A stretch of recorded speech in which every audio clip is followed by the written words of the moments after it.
सोनापुर गांव के एक साधारण से घर में मछुआरा रवि अपनी दुकान पर जाने की तैयारी कर रहा था।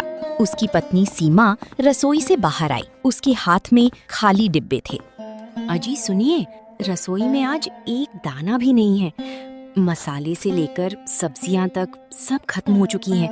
आप जब आज मछलियां बेचकर लौटेंगे तो बाजार से घर का जरूरी राशन और थोड़ी ताजी सब्जियां जरूर ले आना।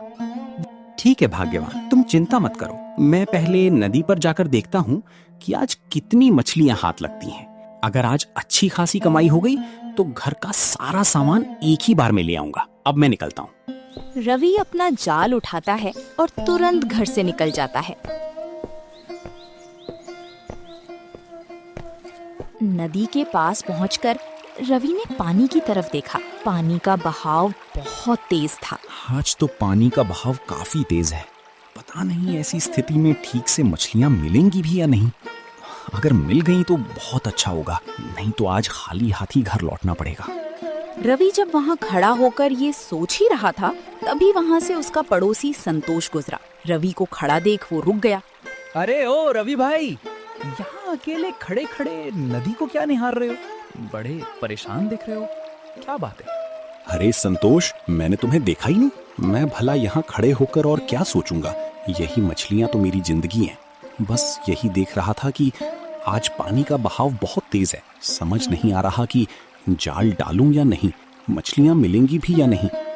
भाई, अगर तुम बिना कोशिश किए यहीं किनारे खड़े होकर सिर्फ सोचते रहोगे तो कैसे पता चलेगा? एक बार जाल डालकर कोशिश तो कर। क्या पता आज तुम्हें बाकी दिनों से भी ज्यादा मछलियाँ मिल जाएं। और सुनो, अच्छा हुआ तो मिल गए। आज मेरा भी मछली खाने का बड़ा मन है। तुम रोज बाजार में जहाँ बैठते हो, आज भी वहीं बैठोगे ना? हाँ संतोष, मैं रोज की तरह उसी जगह पर बैठूंगा। तुम वहाँ आकर मुझसे मछली ले जाना। अभी मैं जरा काम में लगता हूँ, नहीं तो आज भूखा रहना पड़ेगा। तुम भी कहीं जा रहे थे ना? ठीक है, मैं चलता हूँ, तुम काम शुरू करो। संतोष वहाँ से चला जाता है और रवि अपना जाल संभालकर पानी में फेंकने के लिए तैयार हो जाता है। पानी का बहाव तेज होने की वजह से जैसे ही रवि ने जाल फेंका, पहली ही बार में जाल भारी हो गया। जब उसने जाल खींचा तो उसमें ढेर सारी बड़ी और ताजी मछलियाँ फंसी हुई थीं। अरे वाह, आज तो कमाल हो गया। पहली बार में इतनी सारी मछलियां आ गईं। अब मुझे बिना देर किए तुरंत बाजार जाना चाहिए और इन्हें बेच देना चाहिए। अगर ज्यादा देर हुई और मछलियां मर गईं तो ग्राहक इन्हें खरीदना पसंद नहीं करेंगे। रवि ने तुरंत सारी मछलियाँ अपने जाल में समेटी और तेजी से बाजार की तरफ बढ़ गया। रवि मछलियों से भरा भारी जाल लेकर बाजार में अपनी तय जगह पर पहुंचता है। वो अभी मछलियां दुकान पर लगा ही रहा था कि तभी वहां संतोष आ धमकता है। जाल में इतनी सारी मछलियां देखकर संतोष की आंखें फटी की फटी रह जाती हैं। अरे वाह रवि भाई, मैंने तुमसे नदी किनारे ही कहा था ना कि सिर्फ सोचने से कुछ नहीं होगा, कोशिश करनी पड़ती है। यहाँ जितनी मछलियाँ मैं देख रहा हूँ उससे तो साफ लग रहा है कि आज तुम्हारी बम्पर कमाई होने वाली है। बाकी दिनों के मुकाबले आज बहुत ज्यादा मछलियाँ हाथ लगी हैं तुम्हें। हाँ संतोष भाई, तुम्हारी बात बिल्कुल सच साबित हुई। पानी का बहाव तेज था, लेकिन जैसे ही मैंने जाल फेंका, पहली ही बार में ये सारी मछलियाँ फंस गईं। चलो अच्छा हुआ, अब तुम्हें आज बाजार में ज्यादा देर तक बैठने की भी जरूरत नहीं पड़ेगी। असल में आज मेरे घर पर कुछ खास मेहमान आए हैं, इसलिए ये सारी की सारी मछलियाँ मैं ही खरीद लेता हूँ। तुम ये सब मुझे दे दो। अरे संतोष, तुमने तो आज सच में मेरा दिन बना दिया। पहले नदी किनारे तुमने मेरा हौसला बढ़ाया और अब तुम खुद ग्राहक बनकर मेरी सारी मछलियाँ एक साथ खरीद रहे हो। आज तो तुम मेरे लिए भगवान बनकर आए हो भाई। अरे नहीं रवि भाई, ये सब तुम्हारी मेहनत और तुम्हारी किस्मत का खेल है। अब बातें छोड़ो, जल्दी से ये सारी मछलियाँ इस ठेले में रख दो। इन्हें लेकर मैं निकलता हूँ और तुम भी पैसे पकड़ो और घर जाकर आराम करो। रवि ने खुशी खुशी सारी मछलियाँ संतोष के ठेले में पलट दी। संतोष ने रवि को मछलियों के पूरे पैसे दिए और ठेला लेकर वहाँ से चला गया। रवि अपनी किस्मत पर बहुत खुश था कि आज बाजार बैठते ही उसकी सारी बोहनी एक बार में ही हो गई। रवि अभी अपनी दुकान समेट ही रहा था कि तभी गांव के बुजुर्ग हीरा काका उसकी दुकान की तरफ आते दिखाई देते हैं। तेज धूप और गर्मी की वजह से वो काफी थके हुए और हांफते नजर आ रहे हैं। अरे हीरा काका, आप इस तपती दोपहरिया में आप अकेले कहाँ निकल पड़े हैं? सब खैरियत तो है ना? अरे रवि बेटा, मैं तो सीधे तुम्हारी मछली की दुकान पर ही आ रहा हूँ, लेकिन यहाँ तो सिर्फ तुम और तुम्हारा खाली जाल ही दिख रहा है। मछलियाँ कहाँ हैं? क्या आज तुम नदी पर मछली पकड़ने गए ही नहीं थे? अरे हीरा काका, आप अगर थोड़ी देर पहले आ जाते तो मैं आपको बहुत अच्छी मछलियाँ देता। अभी बस 2 मिनट पहले ही संतोष यहाँ आया था और उसके घर मेहमान आने की वजह से वो मेरी सारी मछलियाँ एक साथ खरीद कर ले गया। अब तो मेरे पास एक भी मछली नहीं बची है काका। अरे चलो कोई बात नहीं बेटा, आज अचानक तुम्हारी काकी का और मेरा मछली खाने का बड़ा मन हुआ था, तो सोचा कि बाजार जाकर तुमसे 2-4 मछलियां लेता चलूं। वैसे भी आजकल हमारे इस पूरे इलाके में तुम्हारे अलावा कोई और मछुआरा बचा नहीं है। अब तुम कह रहे हो कि खत्म हो गई, तो कोई बात नहीं, तुम कल जब आओगे तब ले लूंगा। चलो, अब दुकान तो खाली हो ही गई है, दोनों साथ साथ घर की तरफ चलते हैं। हाँ काका, चलिए, मुझे भी रसोई का कुछ सामान लेना है, मैं वो लेकर आपके पीछे ही आता हूँ। हीरा काका आगे बढ़ जाते हैं और रवि पैसे लेकर पास की राशन की दुकान की तरफ जाता है। रवि ने राशन की दुकान से चावल, दाल, मसाले और बाजार से ताजी सब्जियां खरीदी। सारा सामान लेकर वो सीधा अपने घर पहुंचा। उसे इतनी जल्दी लौटते देख सीमा हैरान रह गई। अरे आप आ भी गए और आपके हाथ में घर का सारा जरूरी राशन देखकर तो मेरा दिल खुश हो गया जी। लगता है आज नदी में मछली पकड़ने का दिन बहुत ही अच्छा रहा। हाँ भाग्यवान, आज का दिन उम्मीद से ज्यादा अच्छा रहा, लेकिन आज धूप बहुत तेज थी और भाग दौड़ में मैं काफी थक गया हूँ। तुम ये सारा सामान अंदर रसोई में रख दो, मैं पहले हाथ मुंह धो लेता हूँ। उसके बाद खाना खाकर थोड़ी देर चारपाई पर आराम करूंगा, फिर शाम को आराम से बैठकर बातें करेंगे। हाँ जी, आप बिल्कुल चिंता मत कीजिए, आप हाथ मुंह धोइए, मैं तब तक खाना परोसती हूँ। रवि हाथ मुंह धोकर रसोई में बैठता है। सीमा प्यार से उसके सामने गरम गरम रोटियां और खाना लाकर रखती है। रवि खाने का पहला निवाला तोड़ता है, लेकिन तभी उसकी नजर सीमा की थाली पर पड़ती है, जो वहाँ नहीं थी। भाग्यवान, मैंने तो खाना शुरू कर दिया, लेकिन तुम्हारी थाली कहाँ है? तुमने खाना खाया या नहीं? कहीं ऐसा तो नहीं कि हर बार की तरह तुम मेरे खाने के बाद खाने की जिद में भूखी बैठी हो?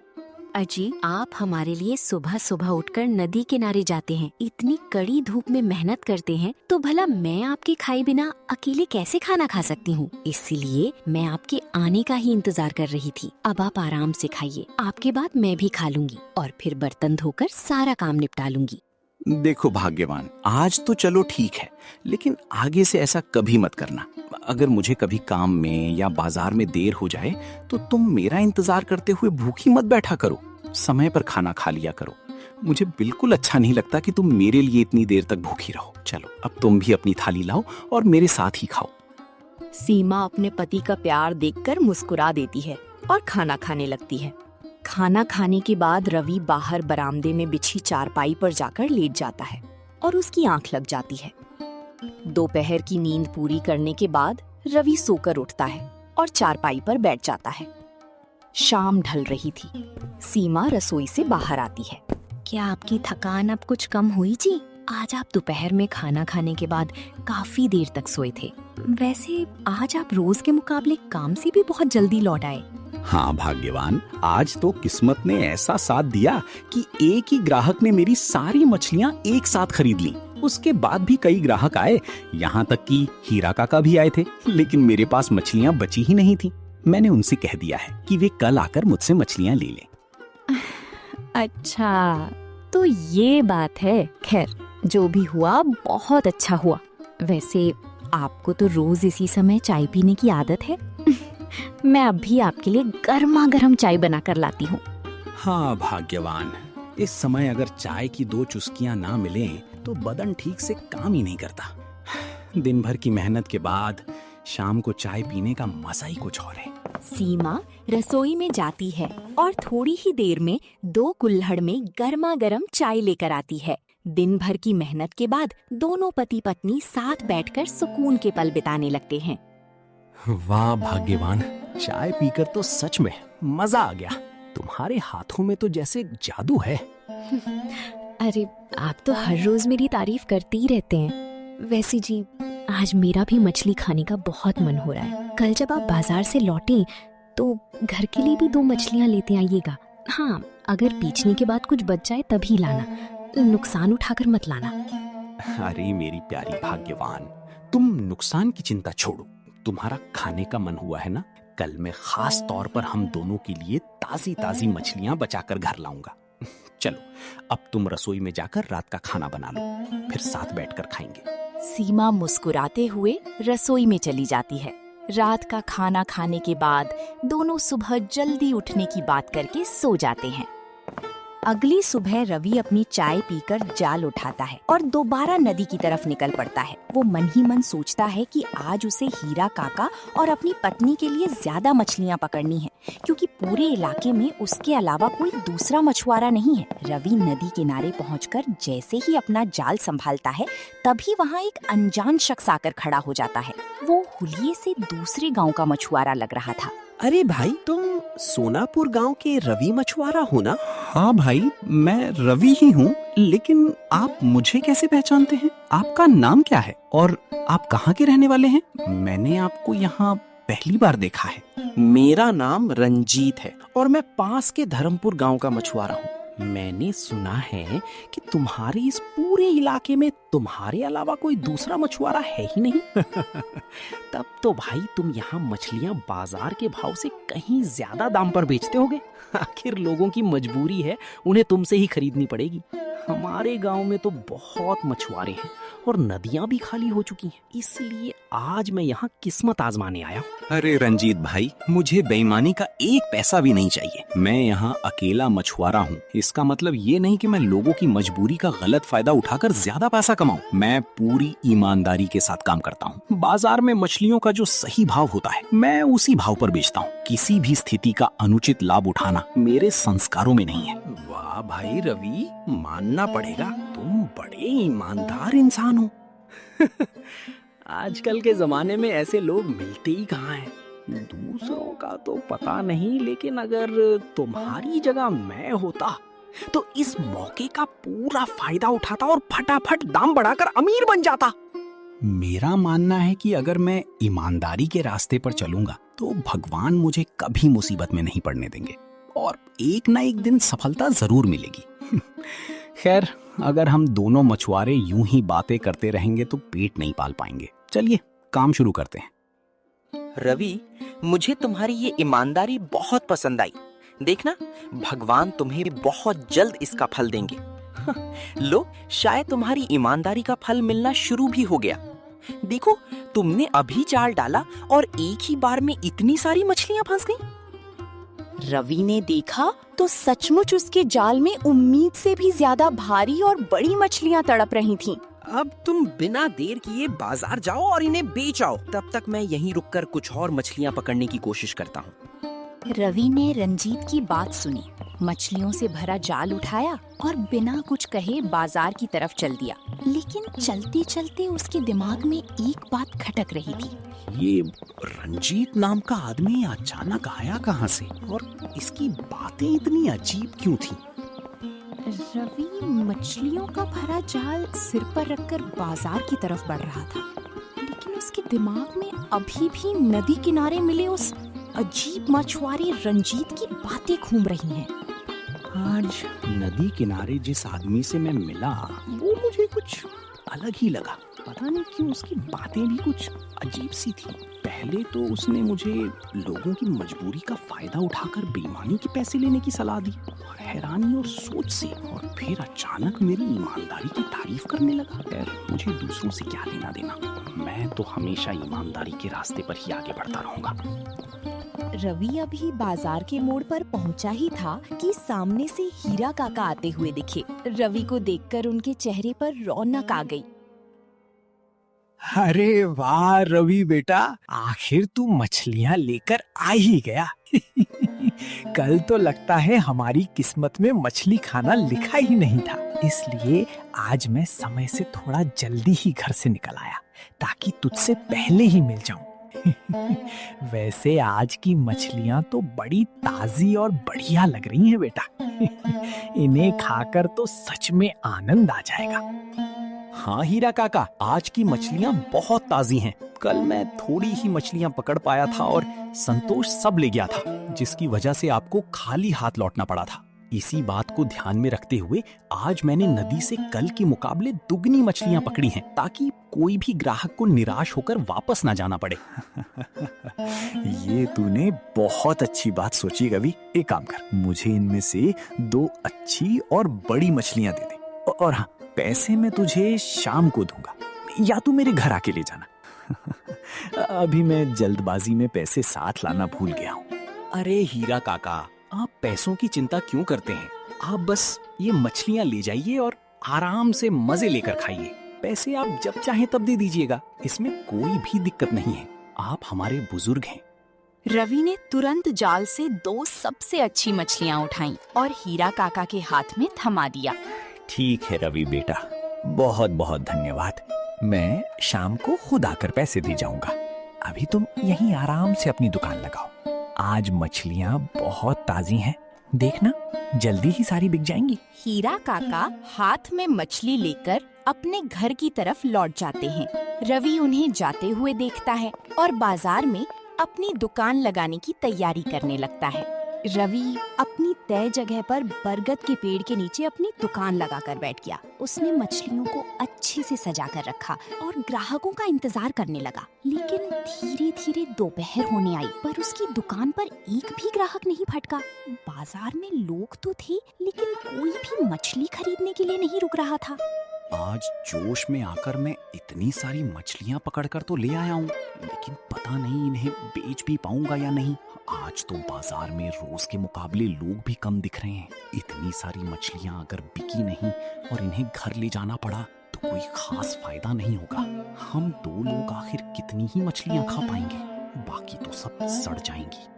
हे भगवान, किसी तरह मेरी मदद कीजिए कि मैं ये सारी मछलियाँ बेच सकूं, नहीं तो आज मेरी सारी मेहनत बेकार चली जाएगी और राशन के लिए जो पैसे चाहिए वो भी नहीं मिल पाएंगे। वो ग्राहकों को आकर्षित करने के लिए जोर जोर से आवाज लगाने लगा। अरे मछली ले लो, ताजी ताजी मछलियाँ ले लो, बिल्कुल सस्ते और सही दाम में मिलेंगी। ताजी और स्वादिष्ट मछलियाँ खाकर मजा आ जाएगा। आओ भाइयों, ले लो। रवि के इतना चिल्लाने के बाद भी आज कोई एक ग्राहक भी उसकी दुकान की तरफ मुड़कर नहीं देख रहा था। ये देखकर उसका मन बहुत दुखी हो गया। आमतौर पर हर दिन जैसे ही वो बाजार में अपनी दुकान लगाता था, आधे 1 घंटे में उसकी सारी मछलियां बिक जाती थी। लेकिन आज समय पंख लगाकर उड़ रहा था और जाल वैसा का वैसा ही भरा हुआ था। पता नहीं आज मुझसे कौन सी गलती हो गई जो कोई ग्राहक ही नहीं आ रहा। काफी समय निकल चुका है और अब तो दोपहर ढलने वाली है। अब ग्राहकों के आने की उम्मीद भी ना के बराबर है। इन सारी मछलियों को वापस घर ले जाने के अलावा मेरे पास कोई दूसरा रास्ता नहीं बचा है। रवि ने उदास मन से जाल को वापस अपने सिर पर उठाया। फिर भी रास्ते में जाते जाते थोड़ा आवाज लगाता चलूंगा, क्या पता रास्ते के किनारे रहने वाले गांव के लोग ही कुछ मछलियां खरीद लें। रवि भारी मन और थके हुए कदमों से बाजार से बाहर निकल आया और गांव के रास्ते पर चलने लगा। वो रास्ते भर आवाज लगाता जा रहा था। मछली ले लो, मछली ले लो, ताजी, स्वादिष्ट और बढ़िया मछली ले लो। पर किस्मत को कुछ और ही मंजूर था। रास्ते में भी किसी ने उसे नहीं रोका। रवि की चिंता बढ़ती जा रही थी कि वो अपनी पत्नी सीमा को क्या जवाब देगा, जिसने सुबह ही उससे उम्मीद जताई थी। रवि थके हुए कदमों से मछलियों से भरा भारी टोकरा लेकर अपने घर के बरामदे में आकर बैठ गया। उसका सिर झुका हुआ था और चेहरे पर मायूसी थी। पता नहीं आज मेरे साथ ऐसा क्यों हुआ। सुबह नदी किनारे वो अजीब इंसान मिला और उसके बाद पूरे बाजार में हीरा काका के अलावा कोई ग्राहक नहीं भटका। रास्ते भर चिल्लाता आया पर 1 किलो मछली भी नहीं बेच पाया। अब समझ नहीं आ रहा कि भाग्यवान को क्या मुंह दिखाऊंगा। उसे बुलाने की भी हिम्मत नहीं हो रही। तभी घर के अंदर से सीमा बाहर आई। रवि को इस तरह मछलियों से भरे टोकरे के साथ उदास बैठे देख वो चौंक गई। अरे जी, आप आज घर आकर ऐसे बरामदे में क्यों बैठे हैं? और इतनी सारी मछलियाँ वापस घर क्यों ले आए? मैंने तो आपको सिर्फ हम दोनों के लिए 2 मछलियाँ लाने को कहा था। आप यूं उदास बैठकर क्या सोच रहे हैं? क्या बताऊं भाग्यवान, आज मेरा पूरा दिन ही खराब रहा। सुबह नदी किनारे एक अजीब इंसान मिला जिसकी बातें ही समझ नहीं आ रही थी। उसके बाद बाजार गया तो एक भी ग्राहक नहीं आया। घर लौटते समय रास्ते भर आवाज लगाता रहा पर किसी ने एक मछली तक नहीं खरीदी। हैरानी की बात तो ये है कि आज मैंने बाकी दिनों से ज्यादा मेहनत करके दुगनी मछलियां पकड़ी थी और सब बेकार चली गईं। रवि और सीमा आपस में बात कर ही रहे थे, तभी अचानक आंगन में किसी के आने की आहट होती है। हीरा काका के साथ एक राजसी व्यक्तित्व वाला अमीर और सम्मानित आदमी अंदर आता दिखाई देता है। उसे देखकर दोनों हैरान रह जाते हैं। अरे बेटा रवि, देखो मैं किसे अपने साथ लेकर आया हूँ। रवि, मैं तुम्हें ढूंढते हुए बाजार तक गया था पर तुम वहां से निकल चुके थे। ये जो मेरे साथ खड़े हैं, ये हमारे पड़ोस के राज्य के राजमहल के मुख्यमंत्री कुबेर जी हैं। हाँ मछुआरे रवि, दरअसल कल हमारे राजमहल में एक बहुत बड़ा और भव्य धार्मिक अनुष्ठान होने वाला है, जिसके लिए हमें बहुत भारी मात्रा में उत्तम और ताजी मछलियों की आवश्यकता है। हमारे राज्य के मछुआरे अत्यंत कपटी और धोखेबाज हैं। वे बासी मछलियाँ बेचते हैं। जब मैंने हीरा काका से परामर्श किया तो उन्होंने तुम्हारे नाम और तुम्हारी ईमानदारी की शपथ ली। उन्होंने बताया कि आज तुम्हारे पास भारी मात्रा में ताजी मछलियाँ उपलब्ध हैं। ये सुनकर रवि और सीमा की आंखें खुशी से चमक उठीं। हीरा काका, आपका बहुत बहुत धन्यवाद जो आपने मुझे इस योग्य समझा। मंत्री जी, आपका भी स्वागत है। आप बिल्कुल चिंता मत कीजिए, आप खुद देख लीजिए, ये सारी मछलियां मैं कुछ ही घंटे पहले नदी से पकड़ कर लाया हूँ। बिल्कुल ताजी और उत्तम हैं। अद्भुत, ये मछलियां तो देखने मात्र से ही अत्यंत उत्तम और ताजी प्रतीत हो रही हैं। हमारे महल के अनुष्ठान के लिए ये बिल्कुल सही है। रवि, हम ये समस्त मछलियां अभी के अभी खरीद रहे हैं। तुम कृपया इनका उचित मूल्य बताओ। जो मांगोगे वही धन तुम्हें दिया जाएगा। मंत्री जी, आप राजमहल के सम्मानित मंत्री हैं और स्वयं मेरे इस गरीब के घर पधारे हैं। ये मेरे लिए सौभाग्य की बात है। मैं आपके सामने क्या कीमत तय करूं? आपको जो भी उचित और सही लगे आप मुझे दे दीजिए, मुझे उसमें कोई आपत्ति नहीं होगी। वाह रवि, तुम सचमुच अत्यंत ईमानदार और सच्चरित्र व्यक्ति हो। सुनो, मेरा सेवक बाहर रथ लेकर खड़ा है। वो इन मछलियों को राजमहल ले जाएगा और आज शाम तक राजमहल की ओर से तुम्हारी इस ईमानदारी के सम्मान में एक विशेष गुप्त भेंट और भारी धनराशि तुम्हारे घर प्रेषित कर दी जाएगी। मंत्री जी ने अपने सेवक को बुलाकर मछलियों का टोकरा रथ पर रखवाया। उन्होंने रवि को अग्रिम स्वरूप सोने के कुछ सिक्के दिए। इसके बाद मंत्री जी वहाँ से प्रस्थान कर गए। हीरा काका मुस्कुराए और रवि को आशीर्वाद दिया। इसके बाद वो धीरे धीरे अपने घर की तरफ चले गए। अब आंगन में सिर्फ रवि और सीमा खड़े थे, जिनके हाथों में सोने के सिक्के चमक रहे थे। देखा जी, मैंने आपसे कहा था ना कि भगवान जो भी करते हैं किसी अच्छे के लिए ही करते हैं। अगर आज आपकी सारी मछलियाँ सुबह ही बाजार में बिक जाती तो राजमहल के मंत्री जी को देने के लिए हमारे पास कुछ नहीं बचता और इतना बड़ा अवसर हमारे हाथ से निकल जाता। भाग्यवान, तुम बिल्कुल सच कह रही हो, लेकिन अब मुझे एक बहुत बड़ी बात समझ में आ रही है। सुबह नदी किनारे जो रंजीत नाम का अजीब इंसान मुझे मिला था, जिसने मुझे बेईमानी करने को कहा और फिर मेरी ईमानदारी की परीक्षा ली और जिसके जाते ही मुझे दुगनी मछलियां मिली, वो कोई साधारण मछुआरा रंजीत नहीं था। तो फिर वो कौन थे जी? वो स्वयं इंसान के रूप में साक्षात भगवान विष्णु थे, जो मेरी ईमानदारी की परीक्षा लेने आए थे। तभी तो बाजार में कोई ग्राहक नहीं आया ताकि ये मछलियां सुरक्षित रहें और राजमहल तक पहुंच सकें। भगवान ने आज हमारी ईमानदारी का महाफल हमें दे दिया है। रवि और सीमा दोनों ने हाथ जोड़कर भगवान को नमन किया। उस दिन के बाद से उनके घर में कभी अन्न और धन की कमी नहीं हुई। दोनों अपनी ईमानदारी के रास्ते पर चलते हुए सुख, समृद्धि और आनंद के साथ